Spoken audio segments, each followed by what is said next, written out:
Lemon Amiga present.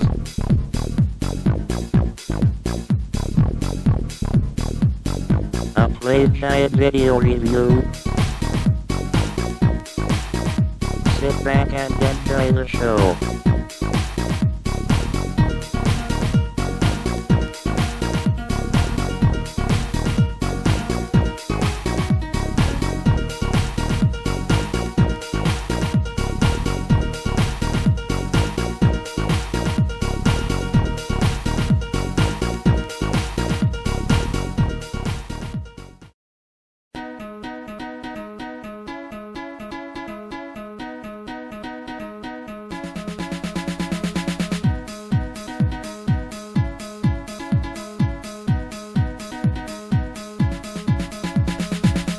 Hey, once again, it's time for another Lemon Amiga play guide and review, and this time we'll be checking out yet another game which I'd never even heard of, and I'm sure many players haven't either. This is Intact, developed by Cross Technics and published by Sphinx Software in 1989.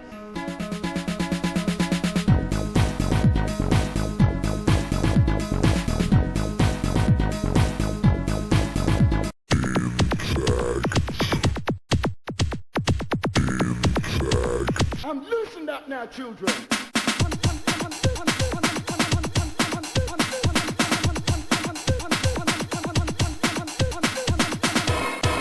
Okay. Yes, Intact comes with a very nice introduction and some jolly music as well, reminiscent of the 1990s dance culture from which this spawned, and this being 1989, they use a lot of samples. Get down.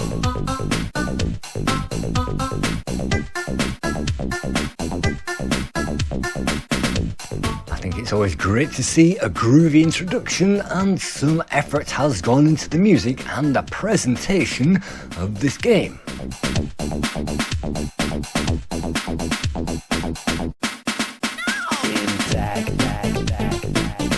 That's the name of the game.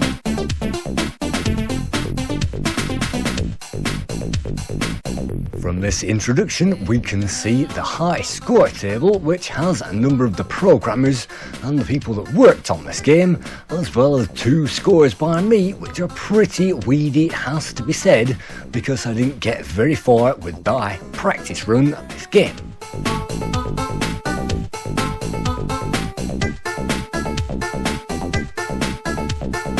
I think Cross Technics were a German group, and they released one game before this that was Wizmo, which they released in Germany on the Kingsoft label. You can see as we go through, we can see some of the upgrades available in this game. That's the name of the game.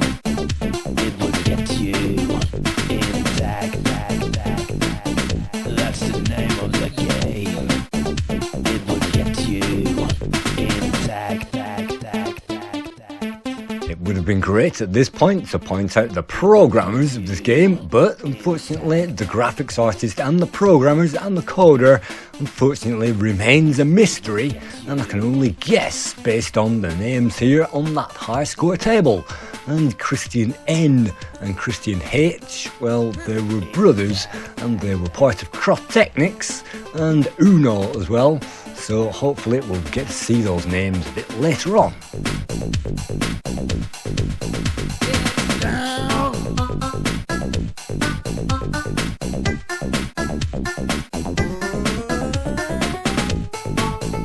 Apart from WinUAE stumbling over these effects, you can see the introduction sequence is catchy, and if you leave this to roll, you can leave this in the background, and I really do appreciate the arcade introduction to this arcade type shooter.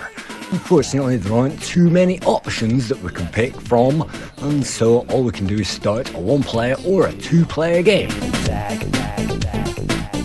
That's the name of the game. It will get you intact. Let's return to that options screen. And let's start this game up in 1-player mode.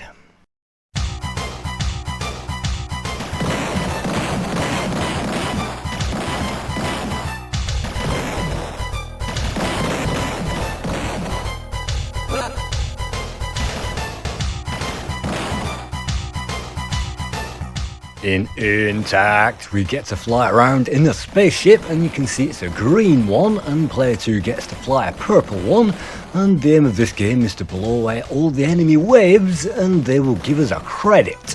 You can see we've collected 2 credits now, having destroyed something else, and it looks a little bit like Hybrid. You have to move from one end of it to the other and to destroy most things and to survive the rest of the way.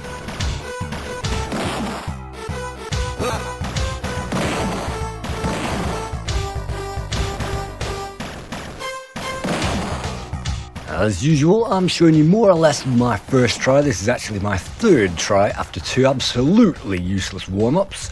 And if you can see me pressing that fire button, it means yes, I'm not using the auto fire. And yes, we've made it to the first checkpoint. Here we can collect a speed up, which is definitely needed. And for this, I'm also going to select the large fire, which means that we have more of a chance over the rest of the game.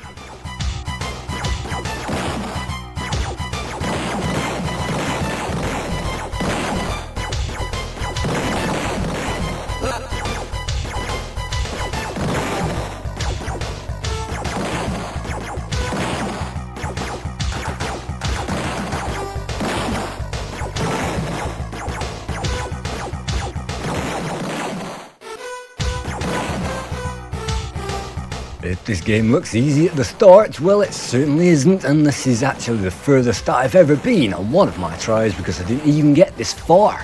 And you can see we have 5 ships and we have a number of continues after all of that. And when we die, we don't lose any of the upgrades, which is fantastic. It means we can carry on from where we left off, and we're not a sitting duck either.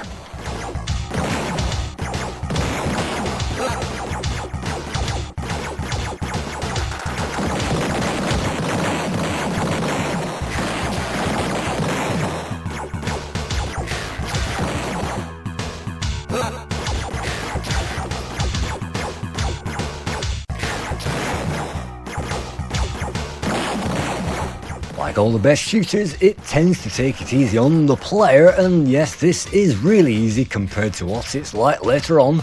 And this is the, well, first time I've ever seen any of this, so I'm trying to take it easy because hammering away on that fire button is pretty difficult and it's pretty grueling if you do it too often.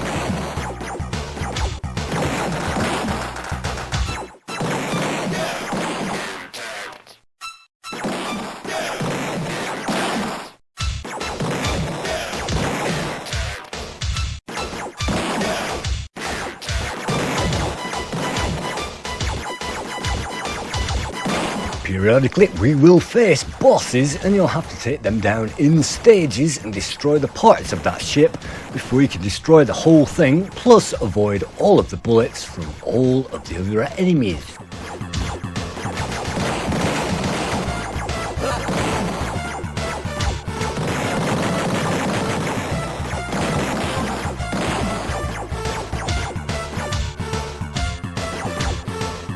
And this game does come with a bit of a quirk, because this is the only game in history that I've found which disallows autofire. And if you use autofire in WinUAE or in your emulator or even on the controller, you will find the fire mechanism in this game freezes, so you'll be unable to fire. Let's collect some more power-ups, and for this I'm going to select more forward fire and the sidearms. And it's important to note that if you don't collect the credits on the level, then you can't afford the upgrades. So that shop mechanic means that you have to be brave and you have to destroy the waves.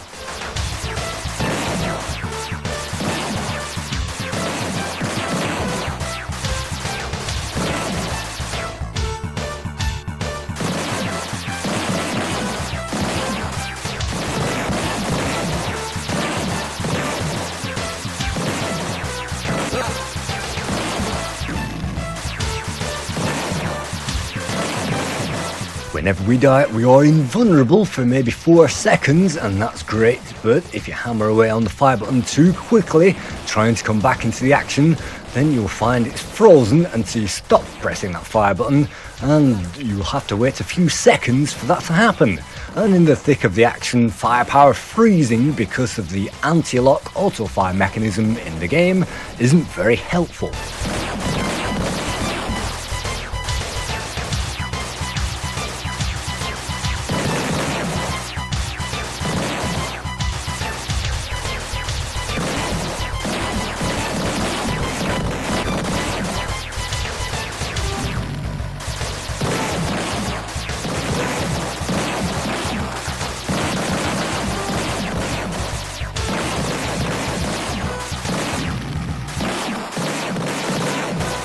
We're down to 2 lives on the first level of this game, intact, and I'm actually really enjoying myself, and I think the weaponry on offer is great and it builds up at a nice rate, and I really do like that the bullets don't blend into the background so that you can avoid them, and even the enemies on offer are great, and I really do appreciate the fact that I can have a rest and take a breather.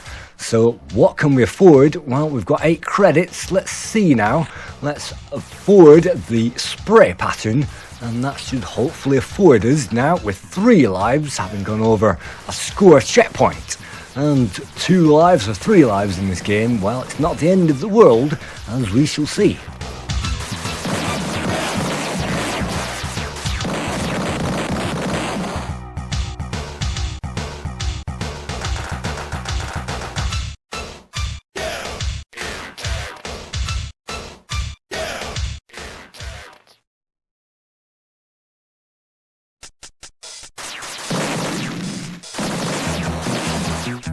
Thanks to the Screen Ripper, we tend to go invisible when we, well, die and have to re-emerge with that fast-acting shield on.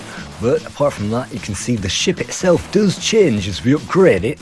And now that we have a proper cockpit, the ship does get larger, but not too large, as it becomes unwieldy. And one of the only downsides of this game is you cannot pick up more than 1 power-up of any given type. So we cannot pick up 2 speed-ups, which would have made this game slightly easier.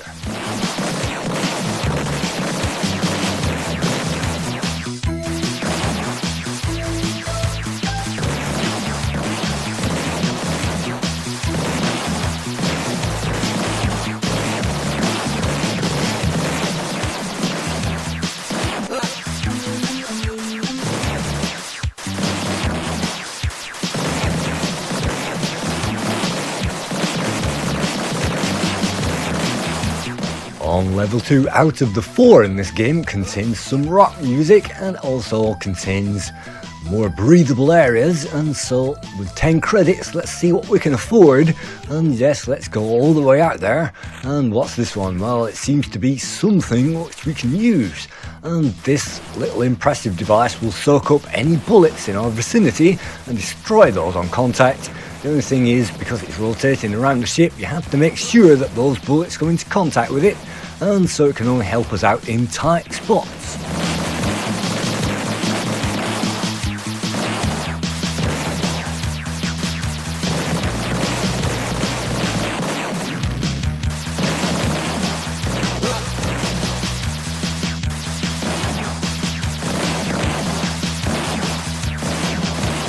Thanks to some very generous score checkpoints, I think every 100,000 credits gives us an extra life, and we lost it almost straight away, so we're down to 1 again.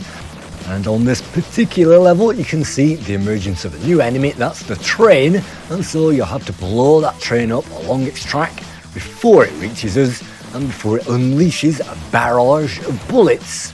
And those things can really be mobile tanks, as we shall see later on, and it's great that it introduces us to some more colours as well. We get browns and greens and reds on this level, so it's not bland, and it reminds me yet again of Hybris.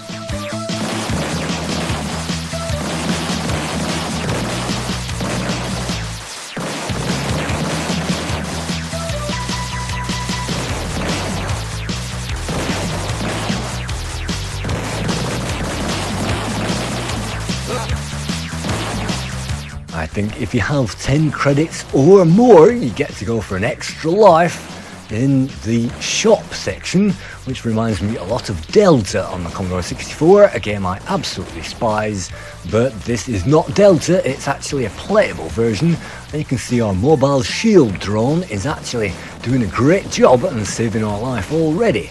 So yet again, with these shoot 'em ups, if you can manage to upgrade, then great shooters will be rewarded, and if you die, well, you won't be penalised because you won't lose that weaponry.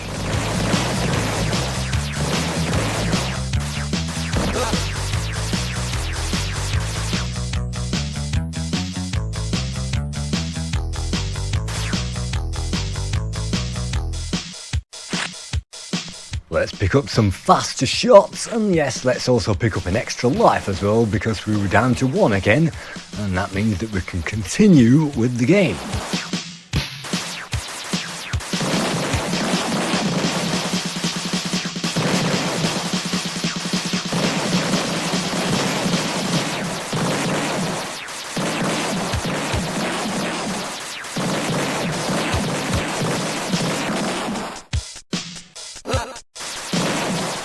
To make matters slightly harder, those collectible tokens that you can see we're picking up, the lower score ones will be blue, the medium will be red, and the highest score ones will be yellow, which I believe gives us 3 credits. And the blue one there you can see me collecting, well, those things will fly around the screen. The token will then move in a spiral from all the way where it started all the way around the player, and then in a bigger spiral still, and before sometimes it moves off the screen entirely, it will blow up. So if you're in the vicinity of that credit token when it blows up, yes, you'll be damaged, so it's best not to do that. So we have 6 credits, let's move up a gear hopefully, and yes, let's collect now the lasers from the Dragonfire, as I like to call it, and this means just like Hybris, we really do have the firepower against the tanks.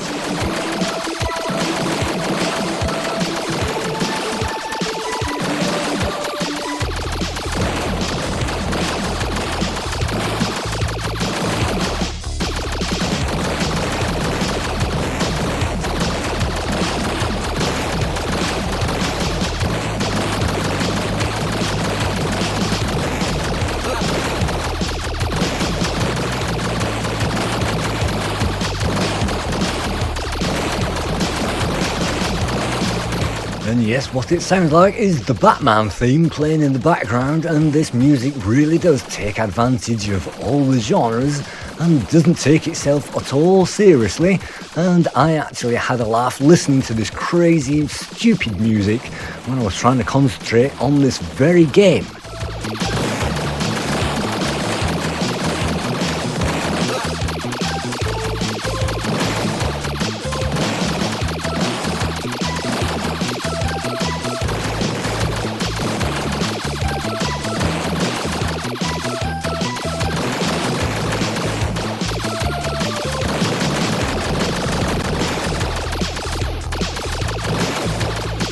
Being able to afford the best upgrades early means that these mid-bosses are mincemeat, and the game will wait for us to destroy those bosses, but we've already done it, so eventually it will take us off the screen, and it will take us to the 3rd of the 4 levels in the game.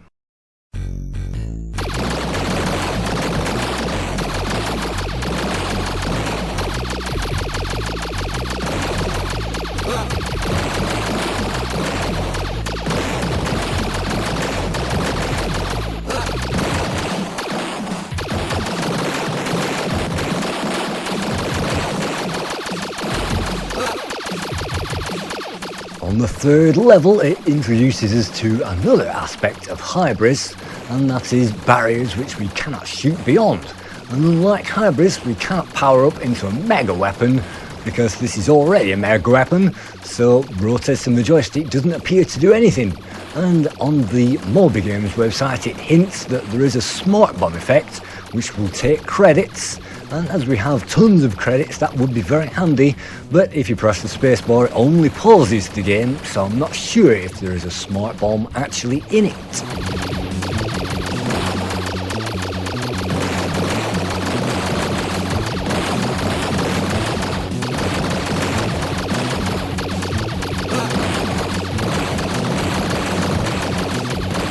Those things which look like electrified fences on the floor are actually the barriers which we can't shoot through. So if you see me moving to the side of those to shoot the enemies, that's why. And it's not hard to figure out that you're not shooting down the targets whenever that happens. So here we are with some more, and it's pretty difficult, so of course you have to get in there early before they start to fire, and that means it's a bit of a doddle. So we now have 14 credits, so let's see what we can afford. Well, let's pick up the rear shot, and let's also go for, yes, another extra life, which puts us up to 6.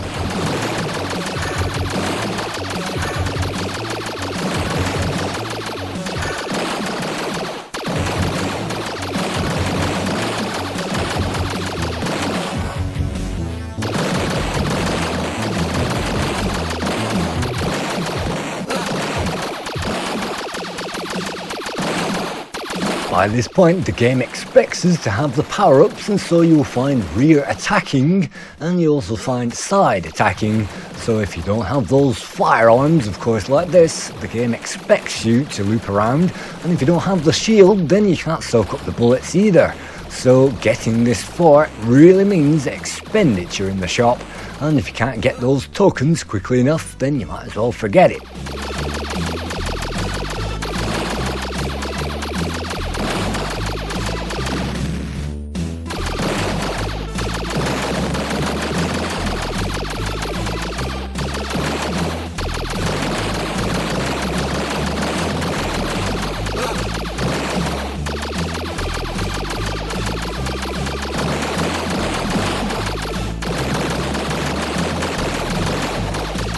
What could be better on a level like this than the mellow jazz soundtrack? And of course that doesn't stop our heart from racing and hammering this fire button, because of course we cannot use auto fire, and by this time you may be glad of these brakes, because yes, I was sweating playing this game, and this was brand new to me. So let's just slip by this in case it blows us up.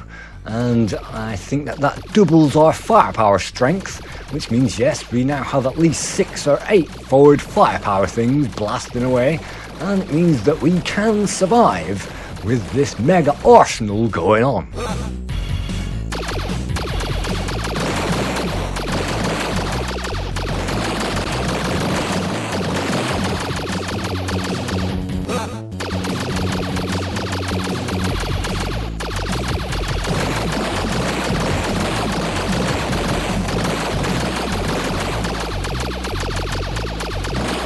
Thanks to the lack of information on the title screen about game credits, we don't actually know much about this game.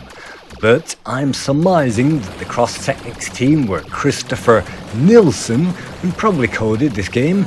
Christopher Nilsson moved on to Paramax for Kingsoft in 1991, and Troddlers was released on the Storm label, which he coded in 1992. And the graphics, I'm also surmising, was Dennis Gustafsson, who also worked on the Troddlers and the Paramax game to create the graphics for those for Cross Technics, and maybe with a little help from Kim Olsen as well.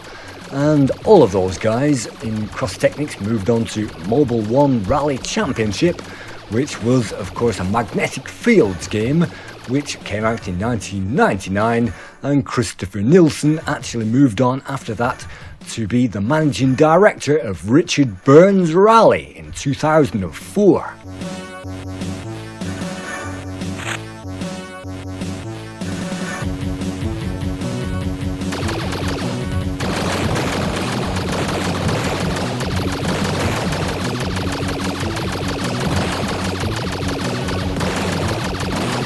We also know that this futuristic and often crazy music was created by Christian Haupt. And yes, I think the speech sound effects and the samples used in this music for at least 1989 game is incredible, and I wish more games would have taken more care over the music and made the game a fun experience because of that. But you can see that we're getting now towards the end of the 3rd level, and maybe another one of the shortfalls is there is only 4 levels in the game, but then again there are only 3 levels in Hybris.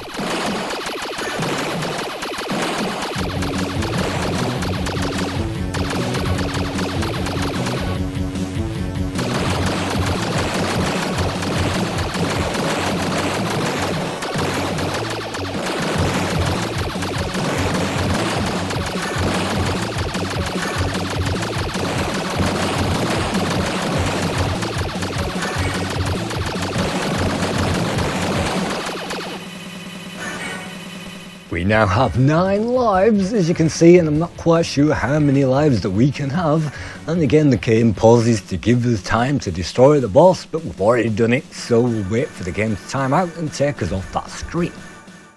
On we got to the 4th level, and so this is a gold level. Let's check that out.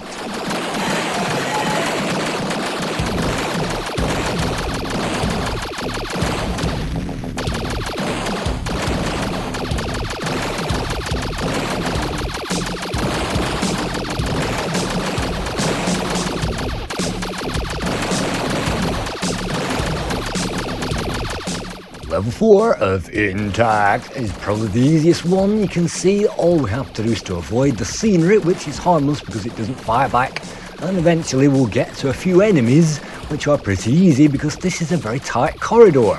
So as long as we take our time to weave between all these different obstacles, then surely this is the easiest level in the game. But we haven't made it yet, we're still on 9 lives, so let's see how far we can get. Unfortunately, that fire by the side doesn't eject itself into the playing area, which would have been a fun thing to do, and would have reminded me of Salamander and games like that. But you can see the gold effect and the colour range of this game is good, and it's not quite up there with Xenon 2 as far as polished graphics, but the gameplay is very good, and it's certainly better than a heck of a lot of games which I've played recently. So I'd give this high marks.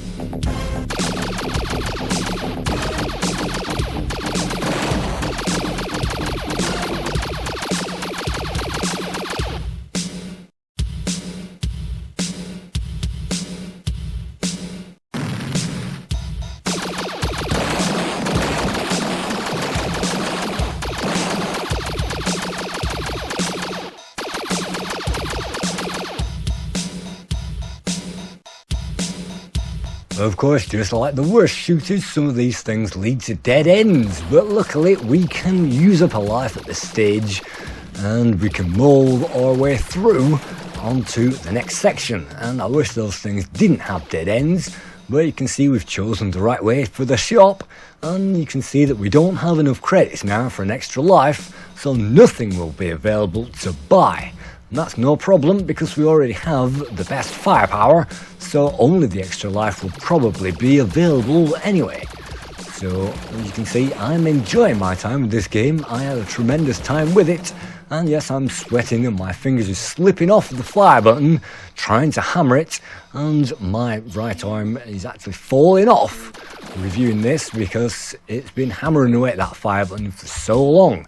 But this being the easiest level, it means that we can take a few breathers, and hopefully the worst of the action is only just about to come, so we can actually take that on. And well, there is a mid-level boss here at some point, which I'm going to have to knock out with this firepower, and in later stages that thing splits into 3, but for the moment all we need to do is to knock out its shield.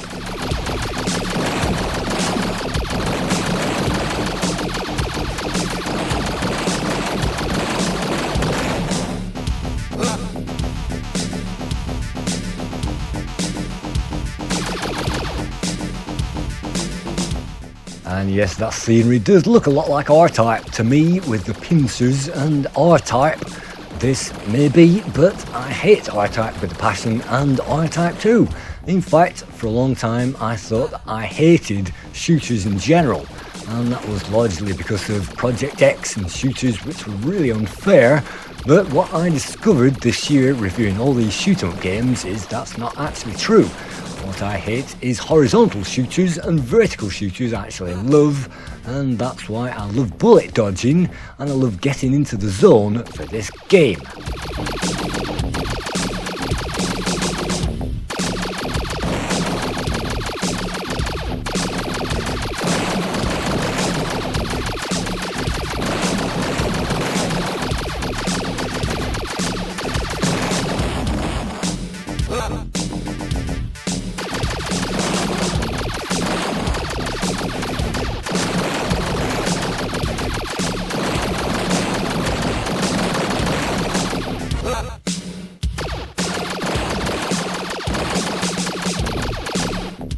now scored 1.2 million credits and we're getting towards 1.3, and those have really also helped our ship total, because if you can accumulate the score, then the lives should take care of themselves. And in that respect, this game is very generous indeed, if indeed you get an extra life every 100,000 points. And I haven't really noticed because there are no distractions on the screen. There's nothing that you need to watch, like an energy gauge or a power bar, which distracts us on the screen from all these attackers, so we can just concentrate on getting into that zone.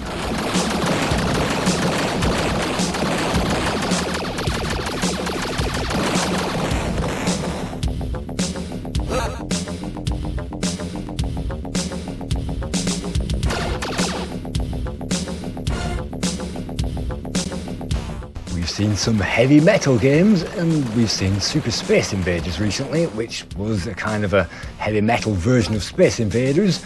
And last time we saw Leading Lap MPV, which was a kind of supposedly heavy metal try-to racing game, but it didn't quite manage it. And so this, with its colour scheme, I'd say is like a heavy metal shoot 'em up, and the music and the colour scheme supports that. And yes, this is the end of level boss, and it's the end of game boss, and it has a number of turrets that we'll need to knock out, but luckily at this stage it's not too difficult.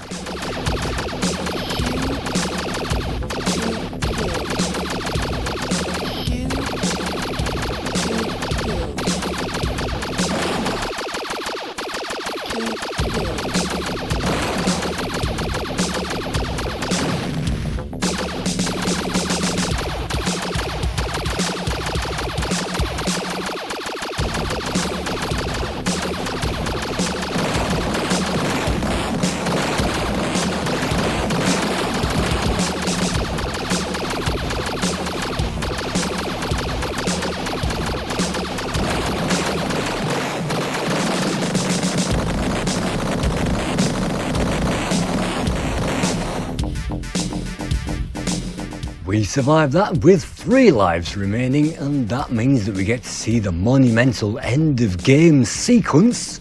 Thank you for having the skill and the courage to complete intact. Now face the real challenge. What is the real challenge? Well, the real challenge is to complete the game again. And this time the difficulty level is turned up to number 2, and you'll have a harder time facing those enemies. And I've no idea how many times the game loops and gets harder, but you can see we're up to 1.4 million credits at the moment, and you'll notice that those credits really now start to pile up on the second loop of this game.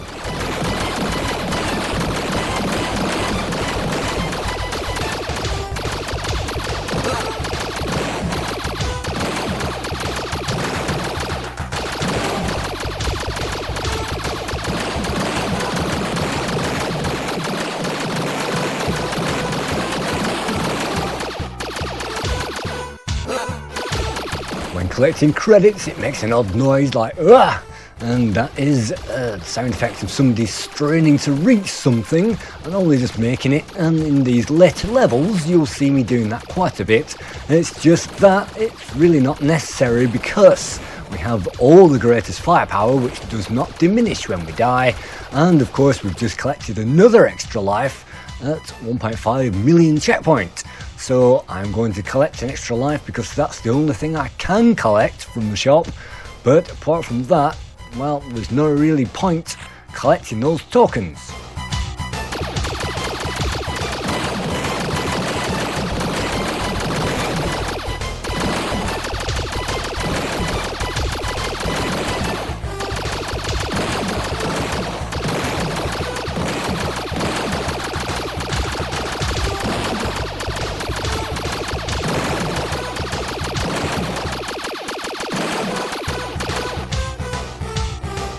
Yes, this is still level 1, but the enemies take slightly more power to knock out, but we have the top upgrade of firepower, so that's not too bad.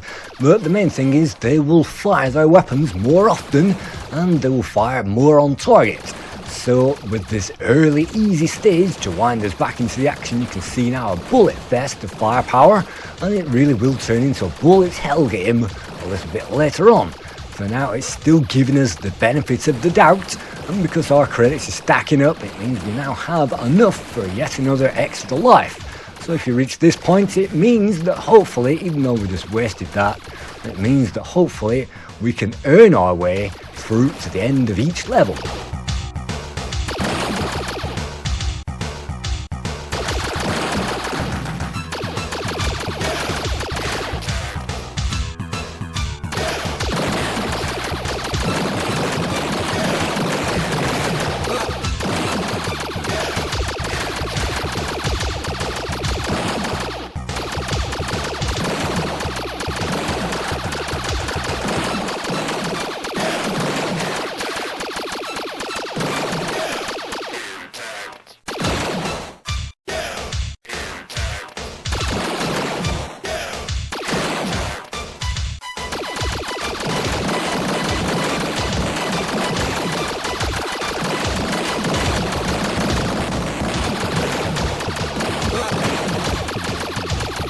Whilst playing this, I didn't notice any slowdowns in the action or any stuttering and jerking or anything like that. So if you can see anything like that, that's my rip and that's not the game.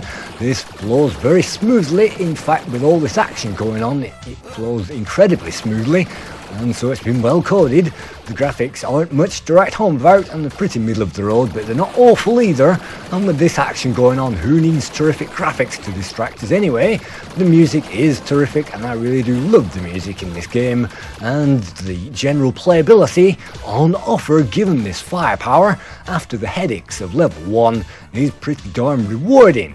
And so let's manoeuvre our way back yet again to collect another extra life, and that's the easiest part of this entire game.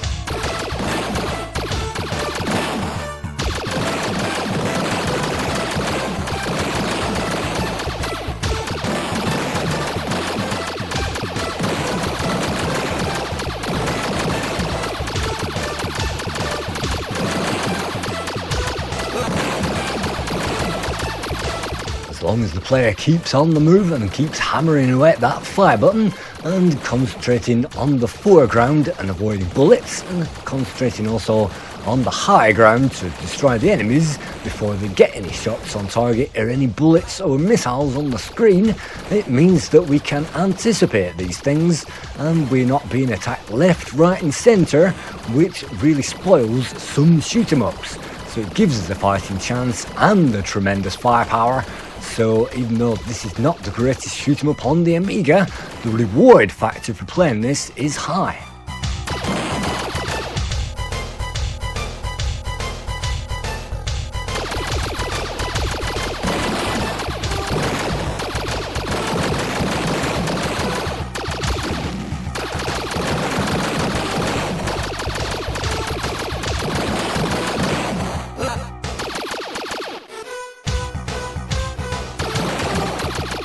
And that brings us on to those scores, and the lowest score that I could find, well, most of these came from European magazines, and we didn't really get to hear about this in the UK or in America.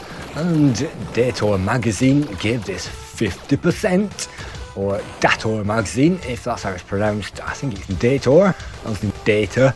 And the Lemon Amiga crew gave this 61%, so slightly above middle of the road. And Joystick Issue 7 gave this 75%, and the European Amiga Joker magazine gave this 78%, which is the highest score which I could find. And C Amiga gave a demo version of this game, which appeared as a demo. They gave that, I think, 90%, but that doesn't figure in this equation. And so the average score for this game was 6.5 out of 10, and 65% is an amazing score, but it's not terrific. And I think that the lack of availability and knowledge about this game meant that it was off the radar for most people. I definitely give this a 7 out of 10 without question. It doesn't reserve my judgment any higher than that, but then again, this isn't a bad game. Moving on now to the second loop of the second level, you can see now clusters of bullets, and now the rock and roll music really does take the Michael from the player.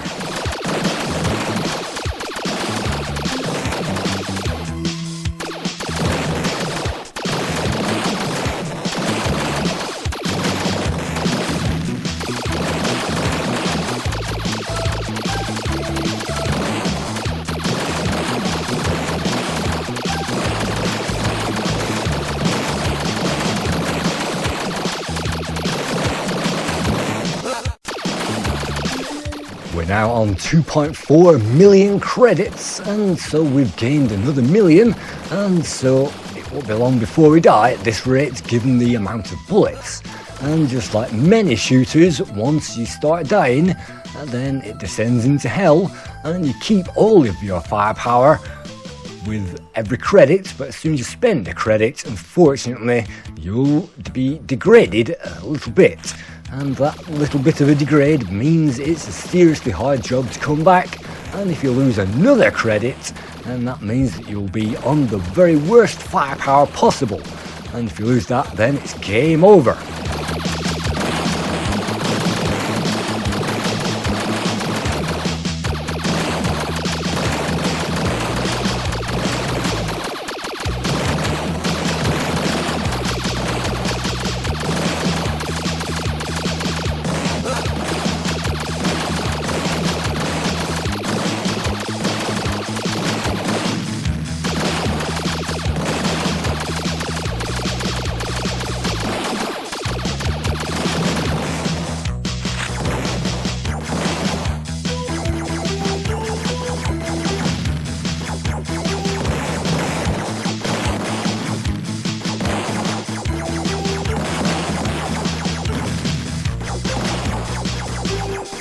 Descending now into that pit of hell, unfortunately we're not going to survive much further with this weedy firepower, and we cannot get the credits to build up either, but if you make it this far with the best firepower, then that's terrific.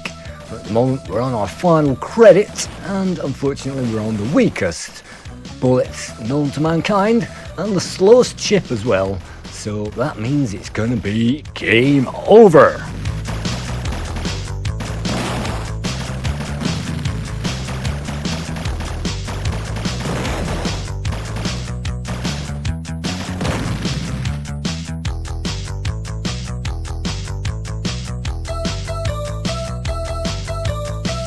After you've used up those 3 credits, you can press fire to continue on that level, but that will reset your score.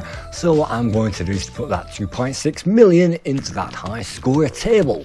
And for a third try of this game, and a very, very hot and sweaty joystick, that is as good as it gets. You can see the higher players have looped it more than once, and well, you can see the Maca, or Macron 1 as it says there, has got the highest score, and so this was scored in December 2017, so it wasn't that long ago, and I'm still feeling the sweat and the pain since then. You can also play this game as a 2-player simultaneous game, and of course the action is mega packed in 2-player mode, so I'd definitely say this has a lot to offer and bags of character. Thank you for viewing Intact, and I hope to see you again in another Playguide sometime soon. Thank you.